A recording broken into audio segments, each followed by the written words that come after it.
And hello, everyone. Welcome. We're live on the Gamification Revolution. I'm your host, Gabe Zickerman. It is a sunny, if cold, day in New York City, December 2013. And I'm joined today by our guest, Guy Halfteck. Hi, Guy. Hi, Gabe. Great to be here. Woohoo! Guy is actually joining us also from New York City from a Barnes& Noble, not the public library, which would be slightly more erudite, but it's okay. It's good. Books are good. Books are important. Everyone, welcome to the show. If this is your first time joining, welcome, welcome. All you have to do to be a participant in the conversation is log in using one of your social media credentials, Facebook, Twitter, whatever they allow you to do, or create an account here on Spreecast, and then you'll see these buttons that are available to you somewhere on the window. They'll allow you to ask us questions, and Guy and I are here to answer your questions over the next 30 minutes. You can even ask a question using video. If you've got a camera on your computer that you're using, just click that camera button and we'll bring you on if there's time, and you get to ask your question directly. And of course, you need to log in to be able to chat with all the great folks who are here again every week, week after week. Hello, Gamification Revolution crew. Nice to see you all. And if you're listening to us or watching this at the podcast or videocast after today in non-real time, obviously, you can't ask questions live, but you can follow us on Twitter. I'm at GZickerm. Okay, so Guy, apparently, as I'm given to understand it, your company, which is called Knack, is all about using advanced technology to help companies connect with talent, like sort of recruit talent. Can you tell us how gamification plays into the topic of recruitment?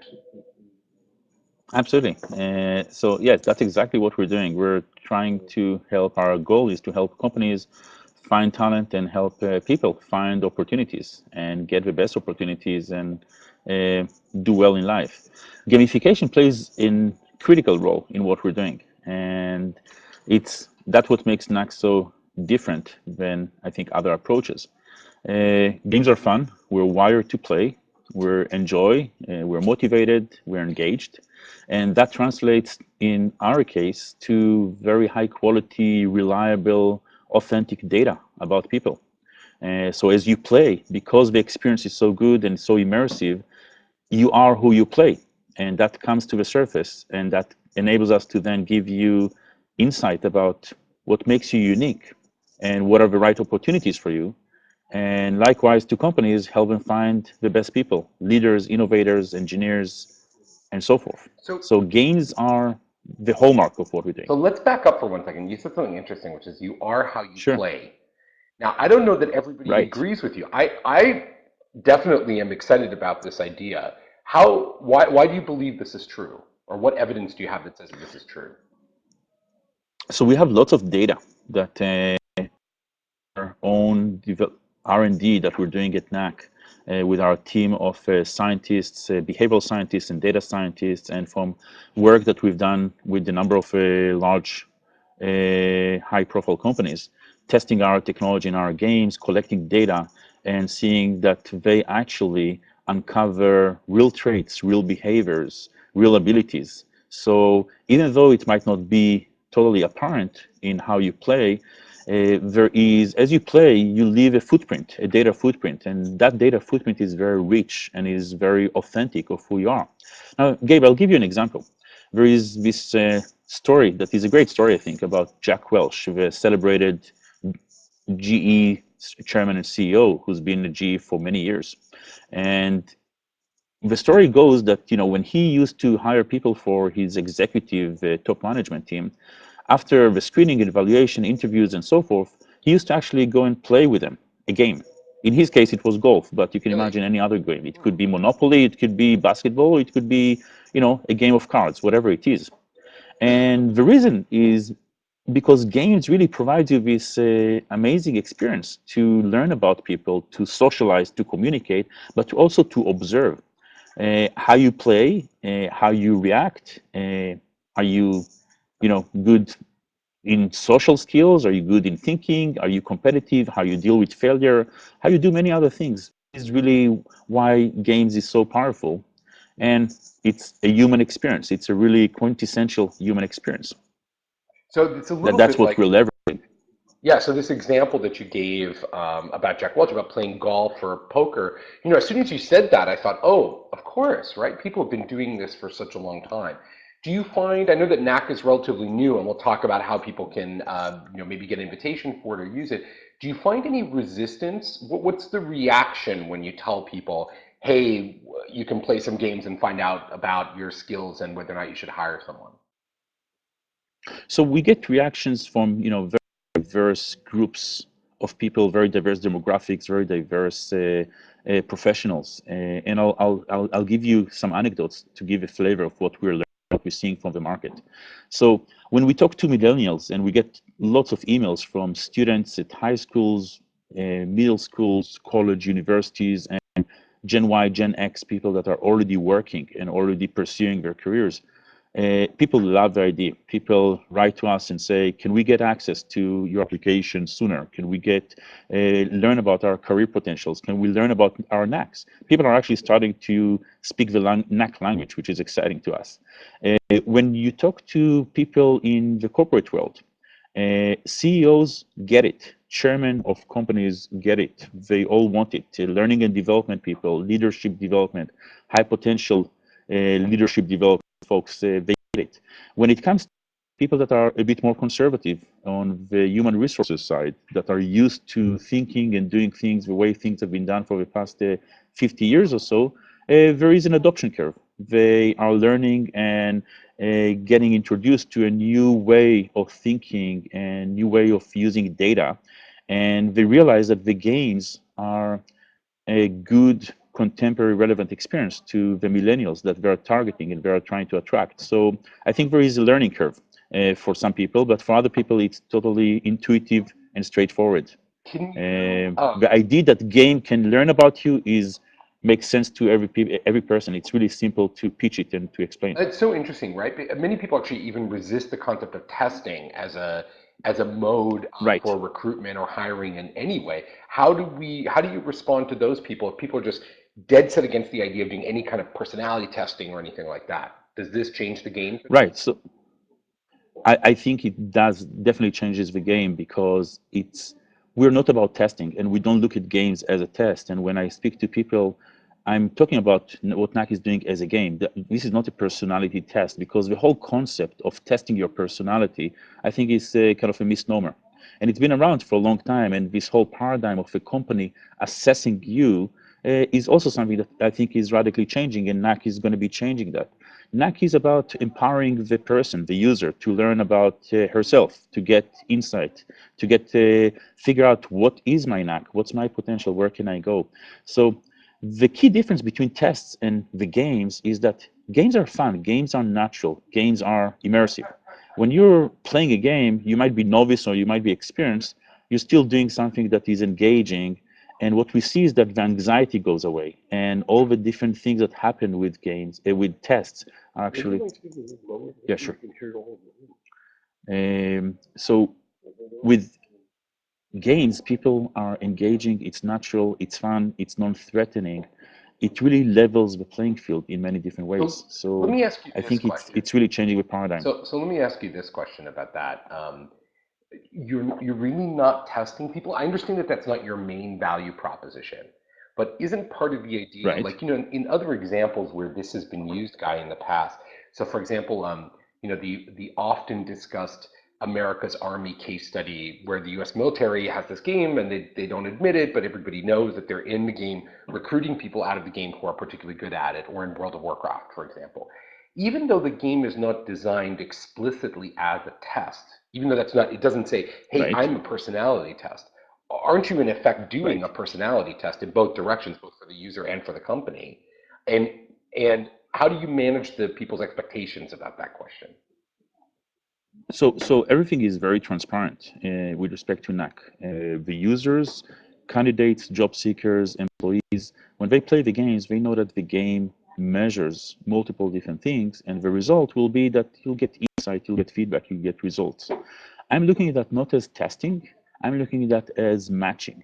I'm looking at that as uncovering information, uncovering insight about people, providing them that feedback, providing that insight, empowering them, and providing the information also to companies that are wanting to better understand what makes someone successful in our company, and informing both sides of the equation to do better. This is not about testing. This is about helping you get the best match. It might mean that your match is elsewhere compared to what you might have imagined. But ultimately, So, this is a better result because you're going to be more successful. so I just put one of your games up on the screen for everybody to see, a game called Wasabi Waiter that was covered, I Right. know, popularly in Business Week and the FT. Can you explain this to us? Because when I look at this, I see just a kind of casual game. How is this? How does Knack work, and how is this a way of understanding your aptitude? So the games that we're designing and building are casual. We're aiming for very casual, simple, low threshold experience that everyone can just onboard and get engaged and immersed in the game. What you see here is a sushi bar environment where the avatar here, the waiter, is the avatar of a player, and your goal in the game is to take orders from the patrons that come in, and you take the orders by looking at their faces and recognizing their emotions and then serving them the correct dish, whether it's a sashimi, sushi, or miso soup or something else. And you have to multitask and you have to serve multiple customers, and the pace of customers coming in and their ranges of emotions and expressions and desires change over time. So the game becomes very challenging. And there are multiple decisions and micro decisions and micro behaviors that the player engages in as the game unfolds. You can think about the game as a sequence, as a very rich sequence of multiple decisions and behaviors. And we collect very fine data about all of those things. And the result of that is that we're able to award you your knacks for your strengths, about your social abilities, your emotional skills, your thinking, your creativity, and multiple other things that come from Wasabi Waiter. It's very interesting. So, Michael Finney, who's a regular viewer of the show, thanks for the comment. Michael says it looks like you're assessing some amount of emotional intelligence by asking people to read the faces. How important Right. is how important is the balance between those things? Because there's like tangible skills here, like time management, right? And then there's abstract things like emotional intelligence. How do you balance those two things off? So emotional intelligence and social skills are so critical in today's workforce, and I expect they will become even more critical. So the hard skills or the tangible skills like time management or knowing to do certain things or acquiring certain skills, for example, operating a or using Excel or whatever it is, those skills are important, but I think they are becoming less and less important. What companies are more focusing on today are the intangible abilities and the potential and the talents of people. So, are you emotionally capable of leading a team? Are you good in collaborating with others? Are you going to listen well? Are you going to learn from others? Or are you going to be disruptive to team collaboration?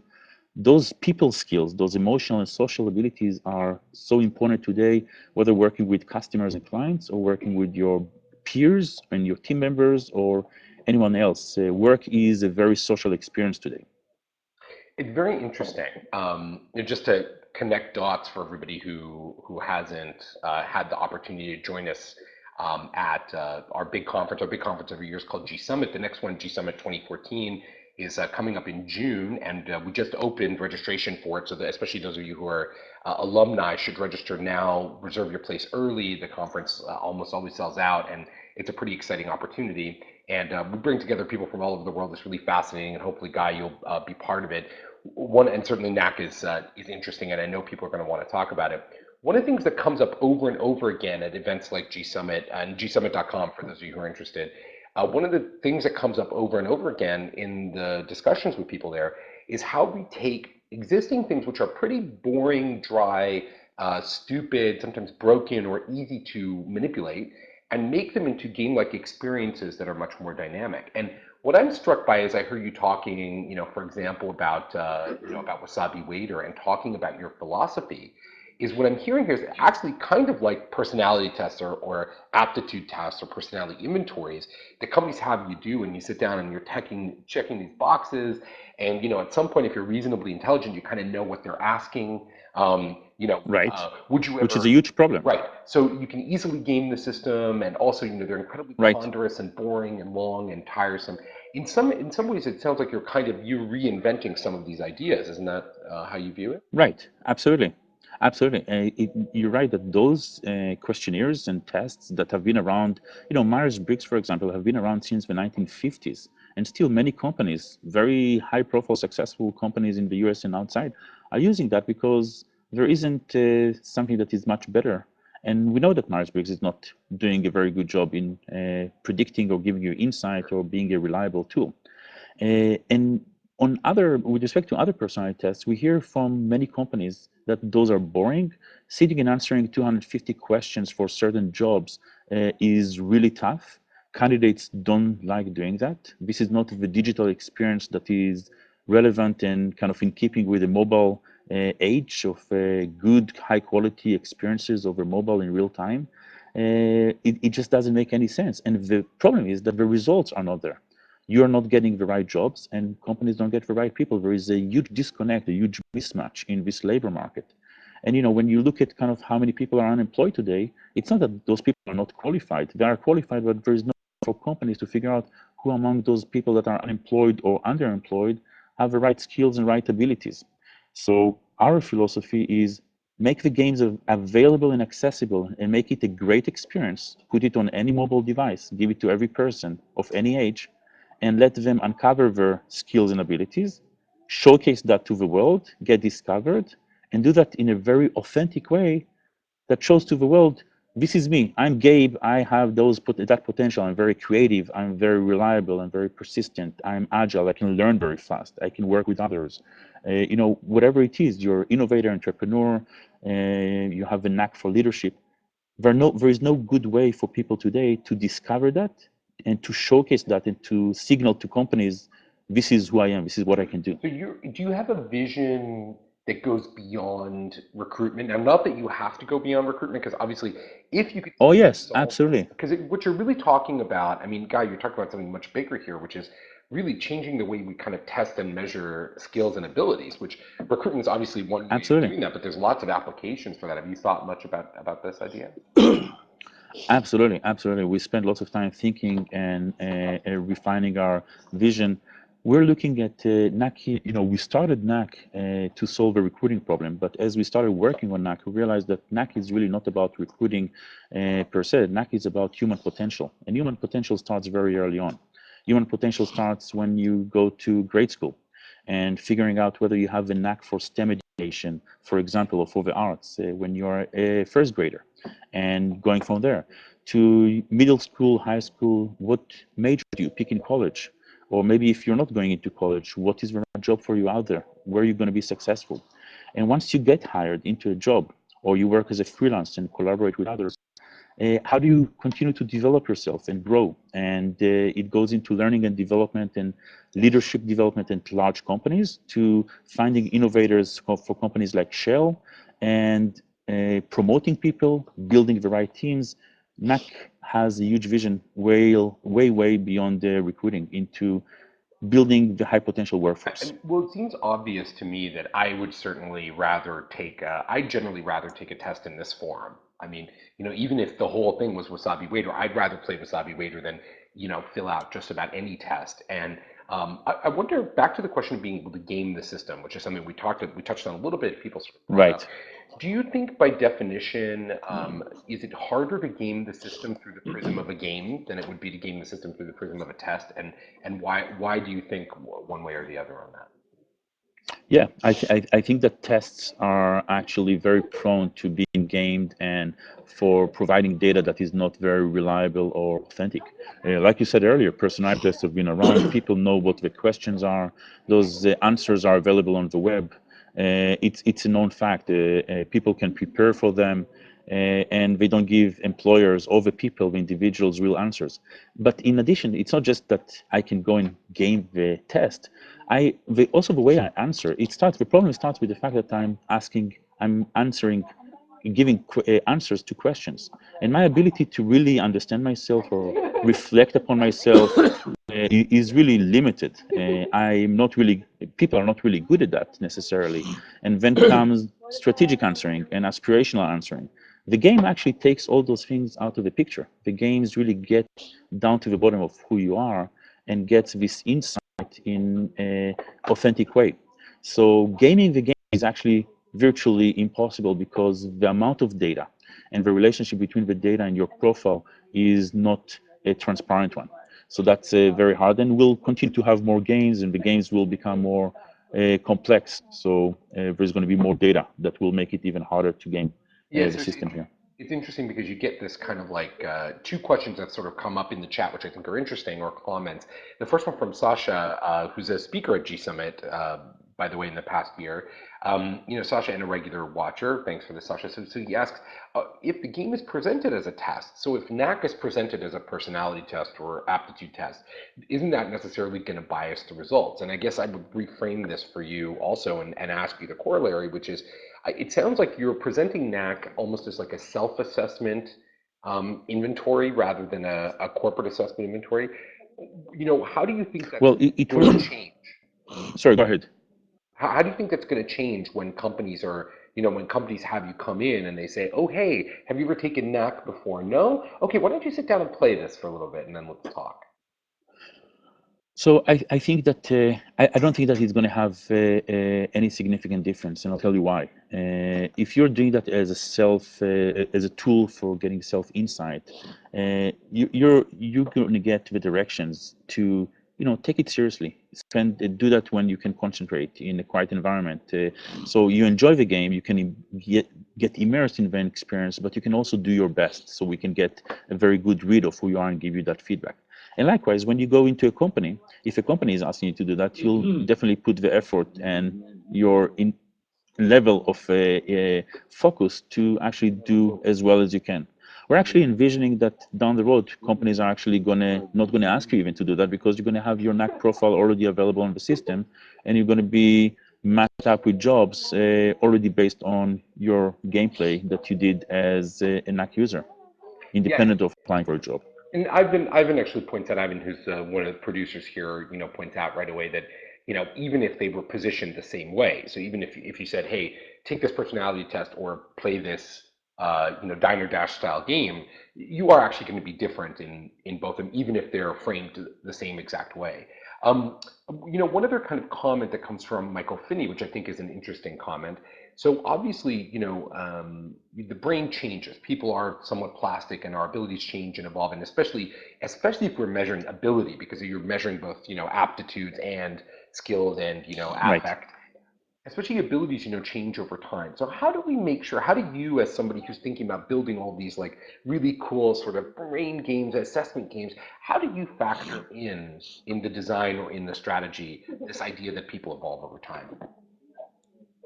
So that's actually a great point, Gabe, and we think that that provides lots of opportunity to help people see how they improve and change over time, and to provide them also opportunities to find out where they can actually develop, get training, improve on their own or within a company or at school.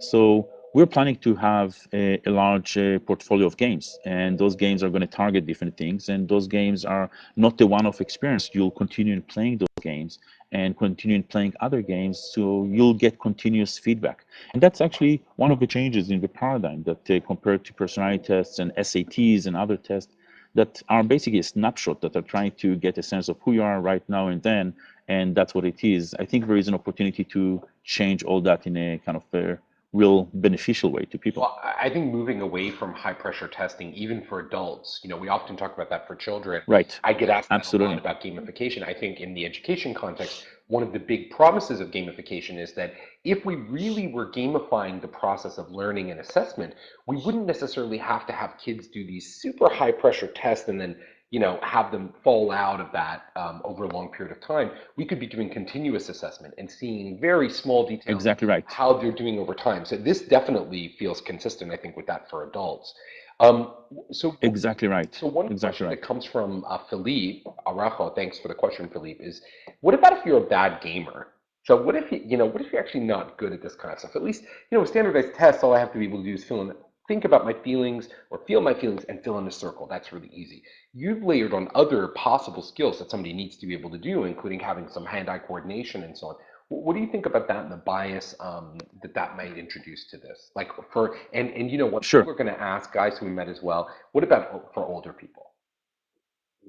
Right, absolutely. So all those are good questions, and those are questions that we're studying and analyzing, and we've been thinking about them from the get-go. I'll just kind of challenge the assumption that filling out questionnaires and tests is easy. For some people, it's easy. For some people, it's actually very difficult, and some people are actually much more visual and are much comfortable in a visual environment rather than, say, a text-based environment.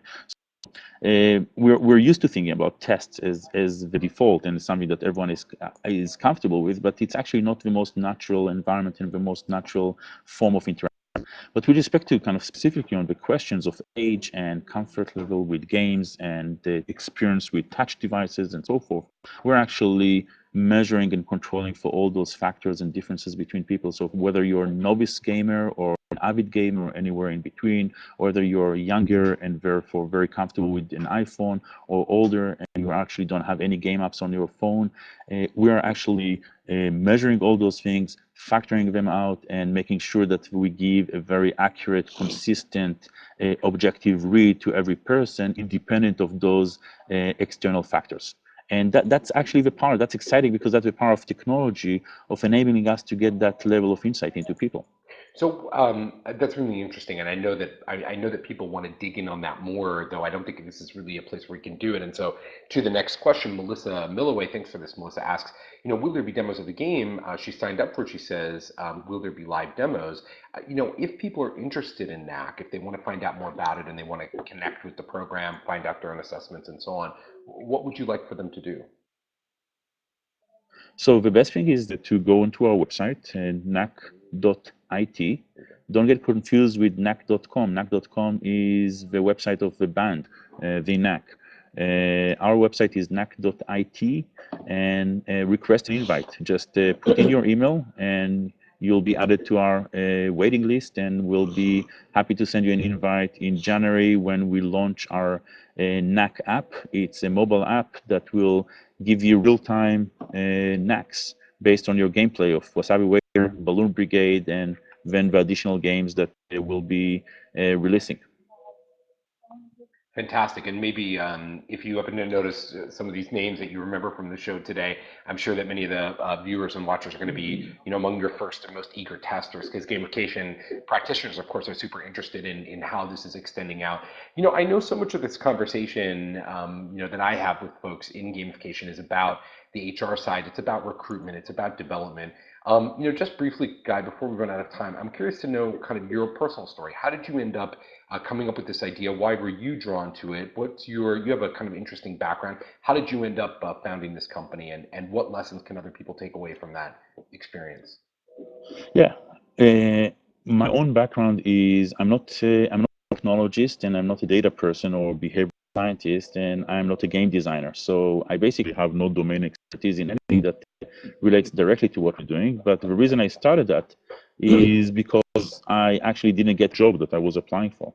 So I applied for a job where I thought it was a very good match, and they put me through a very traditional application and assessment and evaluation process that included lots of personality tests. The end result was that I didn't get the job, and it made no sense to me. I thought that was just a wrong decision, and that made me think, well, why was that a result, and how can that be avoided in the future for me and for others? And that got me thinking about there is this disconnect between people cannot signal to employers, this is what I bring to the table, and employers cannot get the real sense, authentic sense of this is what you can do. And I realized that personality tests and questionnaires are really not the best way to go about that. To use a Games metaphor is really going to be a much more powerful, authentic way. So that's what got me started building Knack. And I think my personal takeaway from that is that if you think and identify problems, there is really more exciting ways to think about even long-standing problems just from a very different way. Well, awesome. That's so exciting. And of course, knack.it for everyone. We're out of time for today. Thank you so much, Guy Halfteck, and so excited for you. I'm sure everybody, I know a lot of people said they signed up for the service already. So hopefully Please in come down to the January, we'll have a register. chance to catch up with you. And again, next year, we'll get a chance to see how Knack has evolved for transforming everything. Thank you very much, Guy. And thanks to all of you who joined us today on the Gamification Revolution. As always, Thanks for having me, Gabe. thank you so much. And for those of you who didn't get a chance to join us, we have another GSummit Global coming up in Sao Paulo in January. So if you're in South America, come see me January 15th in South America's largest city. And again, GSummit 2014 at gsummit.com for next year. In the meantime, everybody have a fantastic, fantastic holiday. We'll see you really soon again here on the Gamification Revolution. In the meantime, keep having fun. So long. Bye-bye. Thank you so much, everyone.